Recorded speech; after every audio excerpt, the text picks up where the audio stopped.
Orientation scolaire, l'après-bac, un autre examen à passer pour les élèves sortant fraîchement de la terminale. Que vais-je devenir après le baccalauréat? Quelle filière choisir pour quel métier dans l'avenir? C'est la réponse à cette interrogation qui définit clairement le devenir professionnel de l'élève, futur étudiant. Étant comme la base d'un parcours académique, la question sur l'orientation scolaire semble être une équation très facile à résoudre, mais à prendre avec beaucoup de pincettes. Très souvent, de nombreux facteurs entrent en jeu dans le cadre de l'orientation des futurs étudiants et détournent certains de leur choix premier.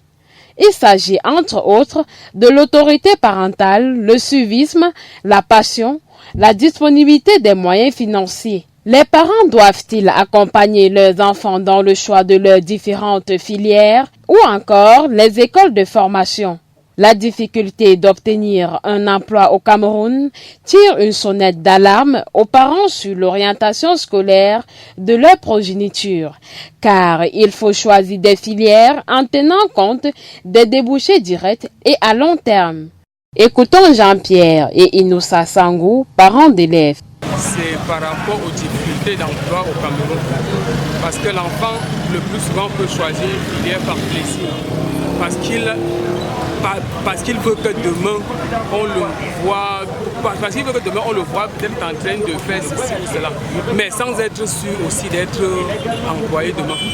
Pourtant, le parent sait que bon, l'enfant, en faisant telle chose, demain, ça serait un peu facile pour l'enfant de trouver un petit truc quelque part.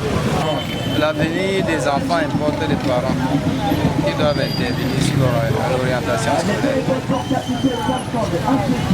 Normalement, c'est moi qui oriente mon enfant à l'école, ce n'est pas qui que ce soit qui l'oriente. Pour d'autres, l'élève doit choisir lui-même sa filière selon ses capacités à l'école. Écoutons d'autres parents d'élèves. On n'oriente pas l'enfant, c'est l'enfant qui s'oriente. Parce que au fur et à mesure où tu accouches un enfant, quand il fréquente, c'est lui qui sait ce qu'il doit faire. Notamment dans les écoles de formation, il existe des services d'orientation permettant aux élèves de mieux comprendre la filière à laquelle ils ont opté. C'est le cas d'une école de formation en agronomie, le Centre régional d'initiative et de formation en agriculture, des technologies innovantes.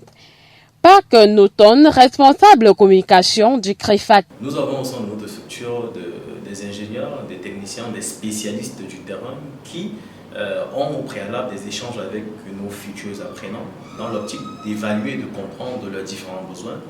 Parce qu'en gros, beaucoup de personnes viennent vers nous ayant déjà un objectif à atteindre, ayant déjà un but, ayant déjà une vision.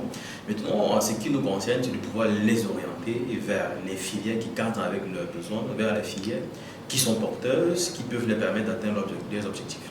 Déjà atteints d'une grande maturité, ces apprenants s'inscrivent chacun avec un objectif bien déterminé.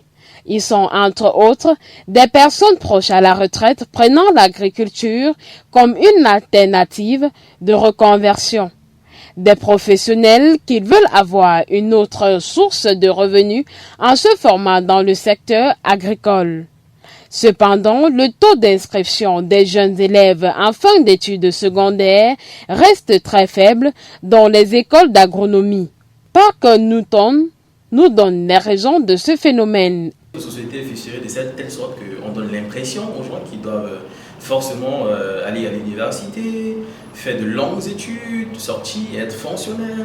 Directement, c'est ancré dans les mœurs de ces jeunes-là qui n'ont pas un véritable modèle dans certains domaines d'activité et qui, au sorti de leur baccalauréat, veulent utiliser le modèle classique, c'est-à-dire à l'université, faire 3, 4, 5, 10 années d'études, avoir un petit job. Aujourd'hui, nous devons les orienter vers l'entrepreneuriat. Nous devons continuer, tel que vous êtes en train de le faire, de vulgariser ce domaine, de montrer les bienfaits de ce domaine, parce que naturellement, nous allons pouvoir sortir de l'obscurantisme, on va pouvoir se développer en Afrique à travers l'agriculture. Et pour ce faire, on a besoin de toutes les mains qui peuvent contribuer à ce que l'agriculture connaisse l'apogée. N'est-il pas mieux d'orienter les enfants dans les écoles de formation en agriculture, question de mettre en avant l'entrepreneuriat et l'auto-emploi? Orienter les futurs étudiants vers une formation agro-silvo-pastorale et environnementale n'est-il pas synonyme de développer le Cameroun, limiter les importations des produits de grande consommation, sortir le Cameroun du déficit alimentaire? Pour plus d'édification, restez à l'écoute de nos experts sur le plateau. Bon débat à tous.